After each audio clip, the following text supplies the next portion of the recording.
This is Building Lifestyles, a show designed to help everyday Australians create a lifestyle that inspires them using property development strategies. On the show, you'll hear from everyday people changing their lives doing property development. You'll learn from their successes as well as some of the challenges they've faced along the way. We also talk to experts from a range of fields who share specialised techniques that you can use to accelerate your property journey. I'm your host, Amanda McEwen, and I'm the founder of The Rising Star Developer. And I'm really passionate about helping everyday Australians build lifestyle using property development.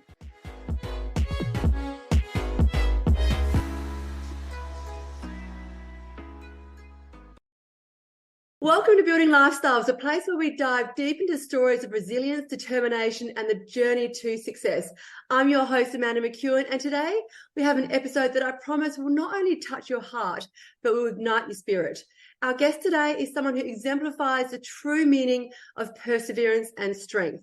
He's a seasoned property investor with 26 years experience, a passionate dragon boat racer, and most importantly, a two-time cancer survivor who has faced life's toughest challenges with unwavering commitment and courage. I'm incredibly honoured to introduce you today to Geoff Carter. In this episode titled Investing in Life, Geoff's inspirational story of cancer commitment and courage will uncover the layers of his remarkable journey. From battling not one, but two cancers to facing the ups and downs of the property market, Geoff's story is a beacon of hope and a testament to the power of the human spirit. So without further ado, let's dive into this awe-inspiring conversation. So Geoff, welcome to Building Lifestyles. We're so grateful to have you with us today. Thanks very much, Amanda. I don't know that I'm all that awe-inspiring, but sure, yeah. Thanks very much for the interview. We'll let the listeners decide that. But what I've heard about your story, I'm in awe of your journey, and I can't wait to share it with the listeners.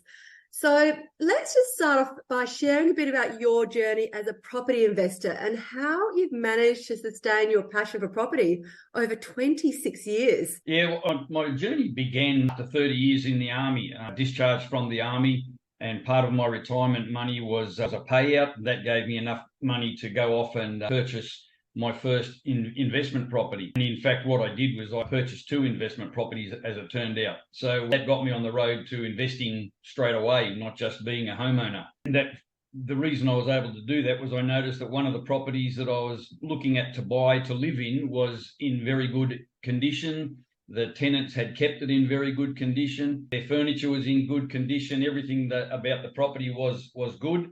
So I decided to leave them there and wangled my broker to find some more money for me so that I could go off and buy another property. And that was the investment property. I ended up living in that. It needed some cosmetic renovations. So I did that while I was living in the property. And lo and behold, I was suddenly an investor. Amazing. So how many investment properties did you end up purchasing in those 26 years for yourself? Because I know you purchased for a lot of other people as well, but just for you personally. Yeah, I had 10 properties that I purchased and sold myself. That was in Australia. I had properties in Western Australia, Queensland and the ACT. I also have properties overseas in China. So altogether, we've got 13 properties. Okay. And so what was your strategy when you started heading down that investor path? My strategy at the time was to buy and hold. And it's a fairly common strategy, I suppose. One of the things I did right at the start was to start reading a lot of books, talking to a lot of people, because I didn't really know much about property. I always knew since I was 19 years old that I wanted to buy investment property, but just never got the chance to do it. A bit hard in the Army when you're moving around every couple of years.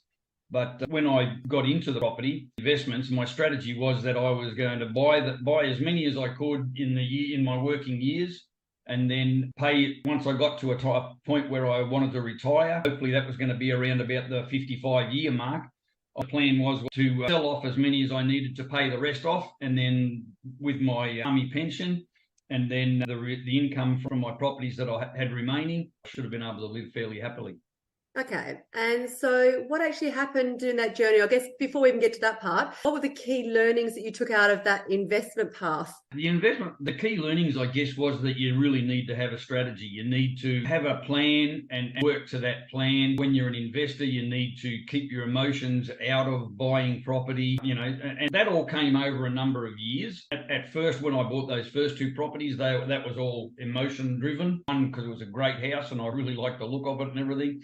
decided to move on to the investment property because there was an opportunity to make money there. I could see that. And I always go back to property investment, always goes back to 1976 when I was posted to Toowoomba. I remember thinking, gee, Wilsonton, which is one of the high-end areas of Toowoomba, I thought, gee, I'd love to go and buy one of those houses, but $36,000 for a 3-bedroom brick and tile house, I will never be able to afford a house.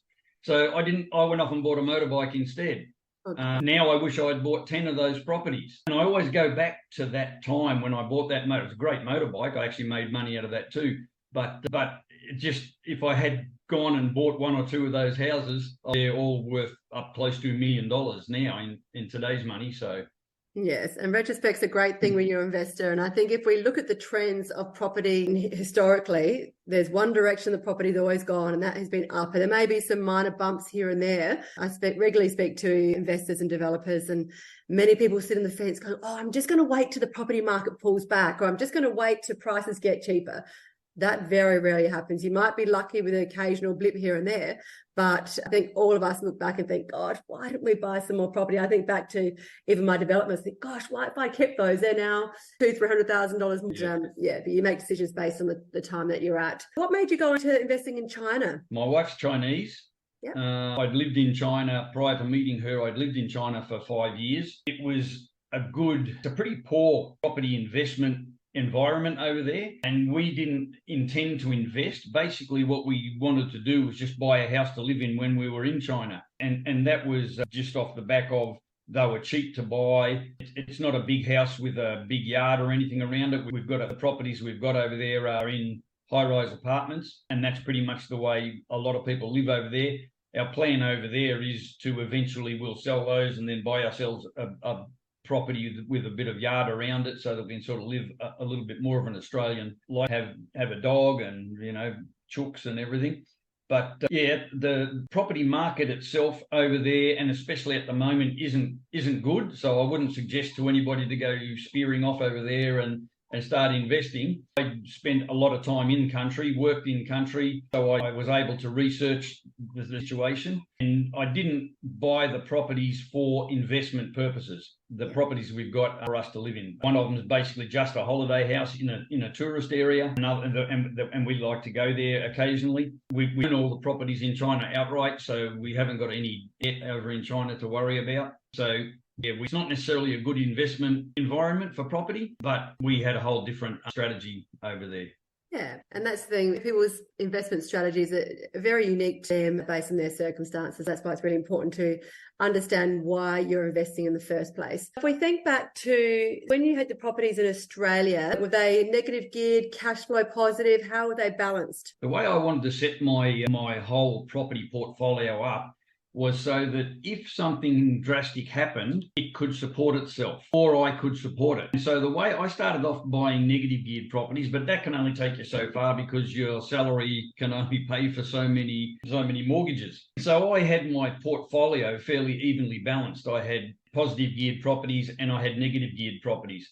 And my thinking behind that was that if something happened to the property market, the media is always espousing, the property market's going to crash, and it never has. I don't think it ever will in Australia. But just in case something went wrong, I made sure that my properties could support themselves if something happened to my job, for example, or if something drastic did happen to the property market, my salary could support my properties. To that end, I went back to my roots and worked as a diesel fitter in mining, so I was earning very good salary over there.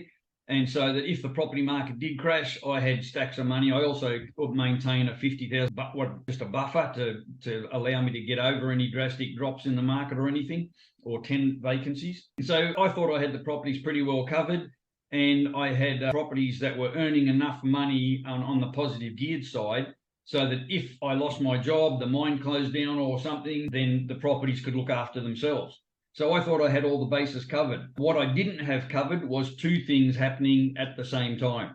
Okay, so let's share with the listeners what those two things were that pivotal in what happened with your portfolio. Well, everything was running along smoothly. I had my properties. I was working in mining, earning a good salary. I had my 50,000 buffer. I was also planning my next property already. And I noticed that running up and down the stairs of the mining equipment that we worked on, I was getting more and more breathless all the time. And I just thought, okay, I'm in my late 50s now.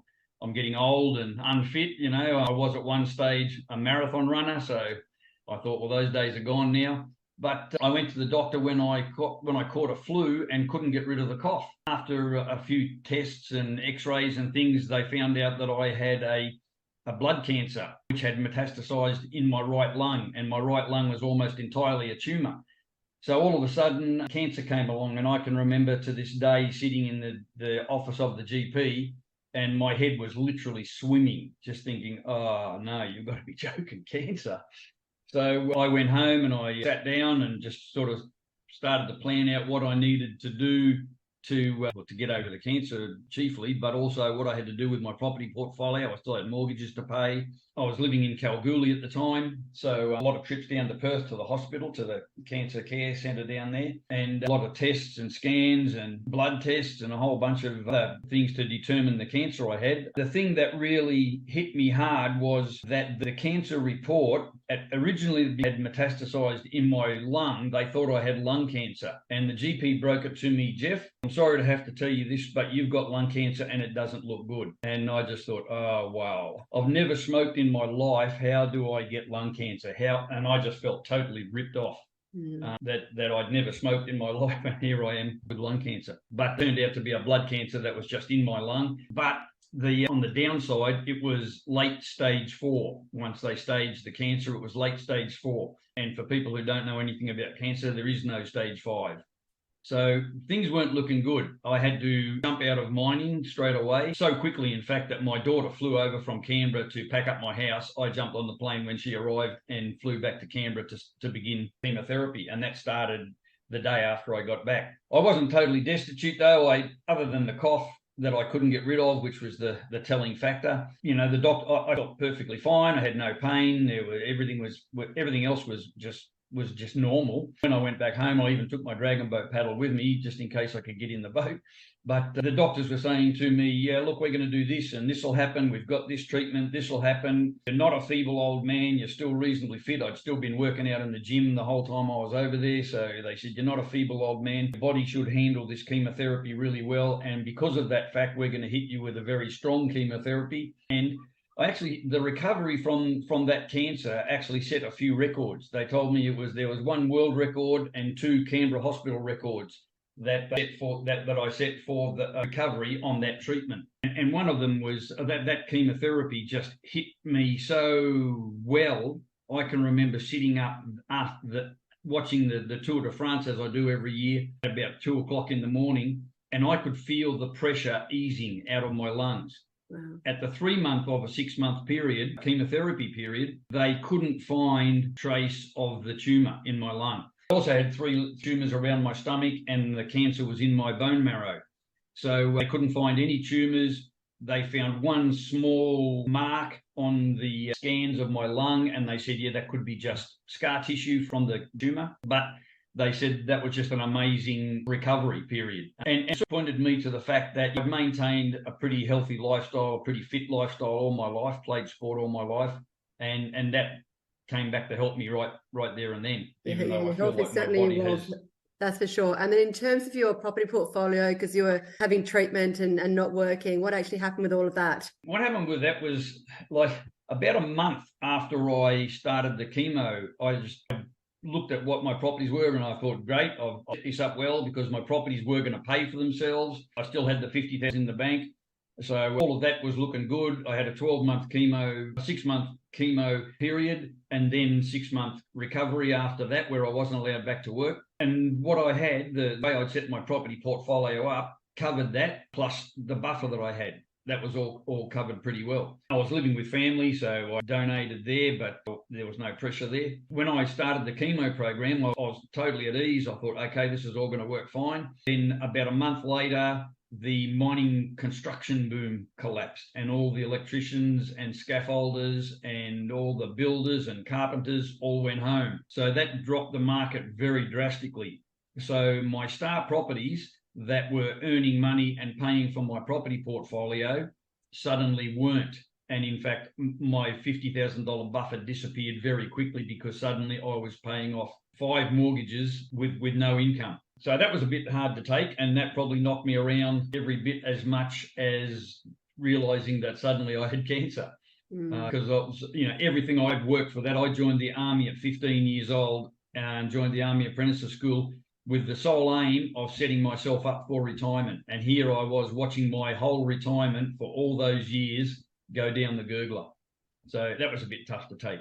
Oh, absolutely. So how, what did you draw on to get through not only a health crisis, but heading into a financial crisis as well, just by things that were outside of your own control, with the market tanking in the mining area as it did? Yeah, that was a bit hard to take. And I guess part of that is because of what you just said, that was out of my control. I'm probably a bit of a control freak. I like to be in control of everything that I do. Yeah. So that was hard to take. When I realized that, I basically just had to sit down and plan the best way that I could move forward.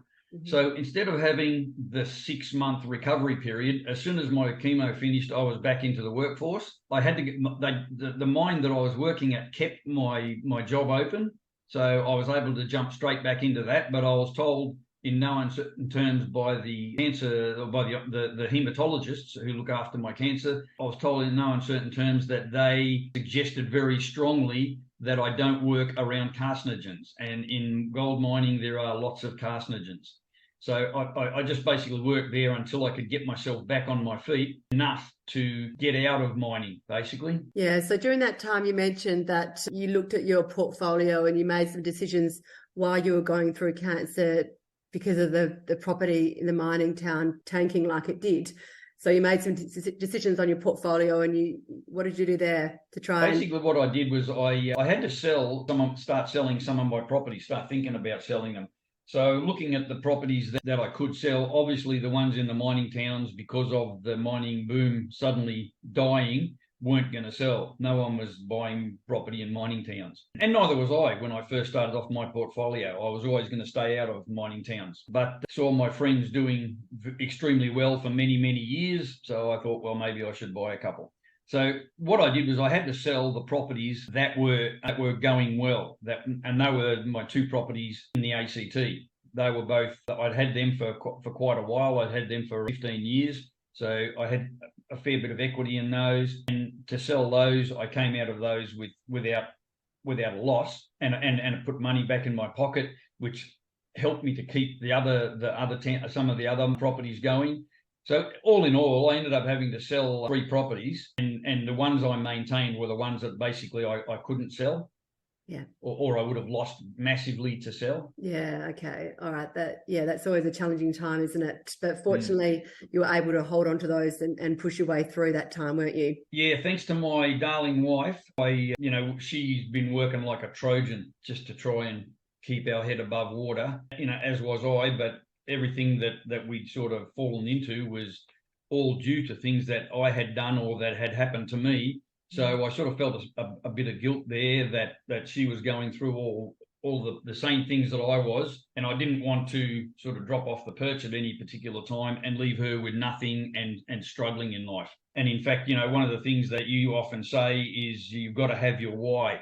My why changed drastically. It changed from so I want to have a retirement. I want to go and visit my kids. I've got a great grandson now, so I want to go and visit all my family and all those sort of things. So it changed from a normal retirement to, I need to make sure that my wife is looked after, should I happen to drop off the perch. Yeah, no, that is so important, making sure you set yourself up properly. So you navigated through the first cancer, you made some decisions around your property portfolio, got yourself to a position where you could keep a couple of the properties, and you started working again. What happened after that? Yeah, for a while we were working just to pay off mortgages for a few years. And it just didn't seem like there was ever going to be, I was 58 years old and basically starting my working life again, because I'd just lost such a huge amount, millions of dollars worth of properties had disappeared, and millions of dollars of my retirement had disappeared. We were just working to keep the properties that we had. In the end, we just decided we can't keep doing that. The why was going to be unachievable if we kept doing that. So we ended up selling another couple of the properties just so that we weren't paying for them, so that it brought what we were paying for under control. Yeah. And that didn't reduce the workload at all. We just kept working and working to then do better with the ones that we had. Yeah. That sort of came to fruition. You sort of realize that there are a lot of people out there to talk to you about financial help, but there's not many people out there who can actually do anything. I did come across a company that were absolutely brilliant and were able to negotiate some relief with the banks. So that was a lifesaver. That sort of really boosted us along. But as I said, it didn't nothing reduced the workload. We just had to keep working and working. But we got ourselves back to a point where we've now we're in our own home, where it's a house that we're going to renovate. It's already in a good growth area, that it's already growing just in the 3 months since we've bought it. Once we renovate it, it will add a lot of value to it. It's an 800 square metre block. We're going to put a granny flat in the back. And then basically once we've finished all that, we're going to rent those out, and then we'll move on and find something else. Amazing. And so then you got your second diagnosis. So what happened there? Well, that was 12 months ago. And the last 12 months was just a real horror 12 months yet again. Everything was going along sweet. My father had prostate cancer, so I was always making sure that I had my annual prostate cancer checks. And lo and behold, one of my readings was a little bit high one time. Luckily, I had a conscientious GP. The GP sent me off to get some tests, and then I ended up going to a biopsy where they took some pieces out of the prostate and discovered that while there's only one type of prostate cancer, I had a very aggressive form of it. So they lined me up for an operation to take the cancer out. So they were going to just remove the whole prostate, and because of the aggressiveness of the cancer, they just felt that was the safest thing to do. Unfortunately, the surgeon got COVID, so that was 6 weeks that everything was delayed. He was back for a week, then I got COVID. They won't operate on you inside 6 weeks of having a disease like that. I was a week outside recovering from COVID, and then I got a thing called bronchiectasis, which is a massive chest infection. So I was in hospital for a week on intravenous antibiotics. Then it was Christmas, and so everything flowed over to Christmas. They finally got to the biopsy and found out exactly what it was. But then it took till the end of April by the time they had rejigged all the interruptions and rescheduled all the interruptions that I was having. So that was 8 weeks off the road, out of my business. My business suffered drastically. And it was only a new business that I'd been building up over a few years. So it was a bit of a shame to just build up momentum in that and then have to scrap that. But I came out of that okay. That was when we bought this property. We moved into the property, so a couple of weeks off the road there. And then I'd only just moved into the property and I managed to pick up shingles. So that was another week in hospital and 3 weeks out of society because of contagious disease requirements. So yeah, that was quite a challenging year. And despite being unwell for the 8 months, you still managed to work on your business, building your strategy, and even purchase a new property. So what kept you motivated and kept you moving forward during such challenging times, given it was the second time you've experienced illness and had that impact on your business? How did you keep being so driven to even go out there and buy another property and work on your business during that time? Yeah, I've always maintained that life isn't a dress rehearsal. We only get one life and this is it. So you get two choices. You can make the most of it or you can just throw it away. I've just always chosen to make the most of it. Until that first cancer diagnosis, I've always been supremely fit. I've always been very healthy, never had any health problems before. And it's only the medication, the cancer medication I'm on, that brought on a lot of these problems I've had over the last couple of years, because it's an immunosuppressant. So walking around in society with no immunity doesn't do you much good. No. Pick up anything that's going. So yeah, it creates challenges. And yeah, I have times where I sit there and I just think to myself, well, oh, damn, here we go again, and you just got to pick yourself up and dust yourself off. But there's a lot of mindset sayings around the place. And one of them that I like, apart from the fact that life isn't a dress rehearsal, is you're not measured by how many times you get knocked down, you're measured by how many times you get up. And so I just make sure I keep getting up. Yeah, and that's why I find you so inspirational, the way that you overcome such adversity, not once but twice, and the journey that you've been in your property portfolio has had ups and downs and roller coaster rides, and you've still had the resilience to dust yourself up, pick yourself up and keep working towards your goals. I think that's what's really, really inspiring. And yeah, I think that's certainly a lesson to all of us here, is when you think you're having a hard day, you know what? You can choose to actually just let it hit you down. And some days you do have down days, but always pick yourself up and keep going, because you're right, life isn't a dress rehearsal. And I know during a conversation you said you had a life goal to live to 100. So how does this personal goal influence your decisions and your plans with your property investment and development? Yeah, it's just a funny thing that I've always had. I don't know why. I just want to know what it feels like to be 100 years old. So that, for me, that comes around in 2057. It's just something that I've always had in my mind to that age. And I was at a speaking event with a pharmaceutical company who manufactures my medication. And they asked me to go and speak there and just talk to their business unit about the importance of their job. And I just brought that up, and it ended up being a catch cry for those people that at the time I had 39 years until I reached 100, and it was part of their job to keep me alive so that I could get there. And a lot of people say to me, oh, geez, how unlucky are you? 2 cancers, that's really unlucky. And I just say, well, look, how lucky am I? Because I've got 2 cancers. One of them relapsed after 3 years. So, and 9 years later, I'm still here talking about both of them. So really, how lucky am I? And that, I always think about one thing when I first was diagnosed, and I'd gone home and I was sitting on that couch with a beer wondering what came next. And I thought to myself, well, at the time, I thought to myself, I'm 57 years old. Some people get cancer when they're 7 years old.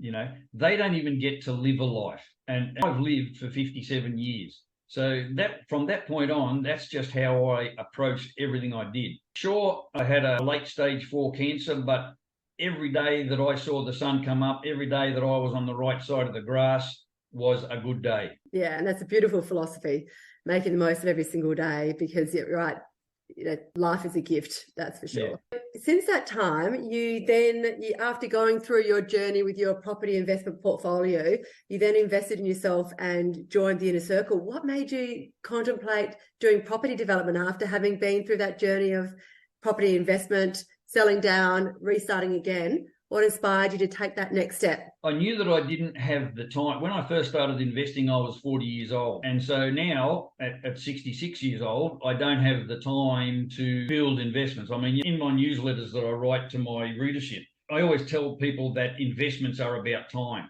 And a newsletter I wrote was just about that. Buy any investment, whether it be stock market, whether it be property, whatever, you're not buying that investment. You're buying time, because good investments improve over time. And, that's where I just base a lot of my plan ahead.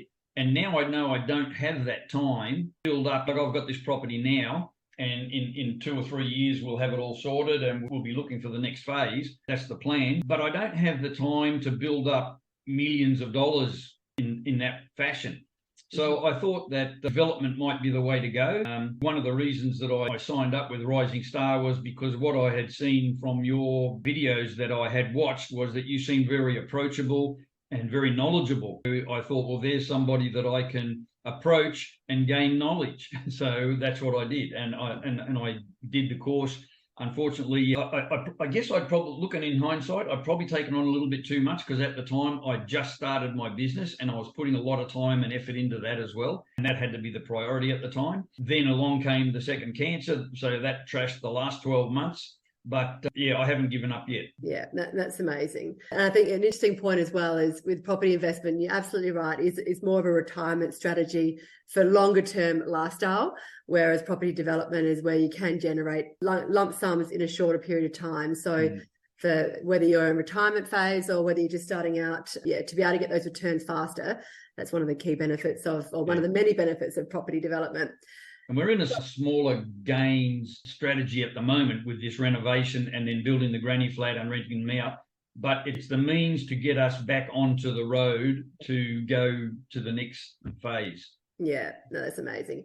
And you're also a buyer's agent. So it's inspired. You've actually helped over 20 clients in their property journey through your buyer's agency as well. So as a buyer's agent, what do you find is the most rewarding about helping other people achieve their property goals? Buying property for other people is extremely different to buying property for yourself. And I sort of didn't realize that until I became a buyer's agent, had done all the courses, real estate courses, and then I did a specific buyer's agent course. And I just sort of, you're taking on a lot of responsibility for someone else's financial future. I treat it very seriously. Not that I don't treat my own seriously, but the experiences I've had in 26 years, and especially over the last 9 years, it lets me take the blinkers off and use my peripheral vision to do a lot of research about what that person's goals are, what the buyer's goals are. And I do a 1 hour free consultation with every buyer who comes to me to determine that and to find out what their property journey has been so far, if there has been one,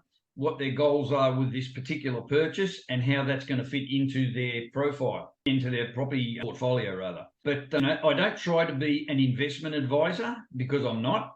But I certainly try to make sure that the property that I present to them for their purchase is as close to what they want. The perfect property is never out there. I always tell people that. But I try to put the property to them that is the best one to suit their situation. Yeah, no, absolutely. And finally, Geoff, what advice would you give to someone who's just starting out in property investment, especially considering the wealth of experience and the ups and downs that you've encountered over the years? Do your sums, do your research, make a plan, talk to lots of people, read lots of books. And that's pretty much what I still do to this day. I do that all the time, especially research and make a plan. If I just went off and bought properties willy-nilly as I could afford them or whatever, and I hadn't had that two-phase cover everything plan, if one of those things had happened to me, if cancer had happened, or if I had lost my job, no problem. I had it covered. I don't know how far you need to go to plan, but I didn't have a plan for two massive things like that happening at the same time. Yeah. That might have been my fault. I don't know many people, even of the property investors I know, who would have both of those things covered. But have a plan to cover, have your out plan. And that's something that I've learned well and truly from Rising Star and that you've said, have your out plan before you have your in plan. And yeah. I now say that to my clients. Make sure that you've got an out plan before you get your in plan sorted. Yeah, so having an exit strategy and always starting with the end in mind are two things that are constantly staying inside the inner circle. Yeah. Look, Geoff, thank you so much for sharing your journey. It's certainly, you've had a full life. You've had a lot of challenges come your way, but your resilience and your ability to stay positive and choose life is really, really inspiring. So the fact that you're still motivated to keep going on property, keep working towards your dreams is really inspirational. So thank you so much for sharing your story with us. No doubt all the listeners will be as inspired as I am when I talk to you, and look forward to working with you and helping you in your property development journey too. Yeah, thank you very much. I've got 34 years to go yet, so it's not over. Lots of time, lots of deals to be done, lots of fun to be had. Awesome. Thank you so much, Geoff. Bye for now. Thank you so much for listening. This is Building Lifestyles, a show designed to help everyday Australians create a lifestyle that inspires them using property development strategies. This podcast was produced by the Rising Star developer. We've been helping Australians realise their financial and lifestyle goals since 2020. We play a pivotal role in educating, supporting and celebrating the goals and successes of our students and our community. To find out how we can help you realise your property, wealth and lifestyle goals, head to our website www.risingstardeveloper.com.au. To make sure you don't miss an episode of Building Lifestyles, be sure to subscribe to and follow the show in your favourite podcast app. And while you're there, leave us a 5-star review as it really helps others find the show. I'm Amanda McEwen and we'll be back next episode with more tips on how you can build your lifestyle.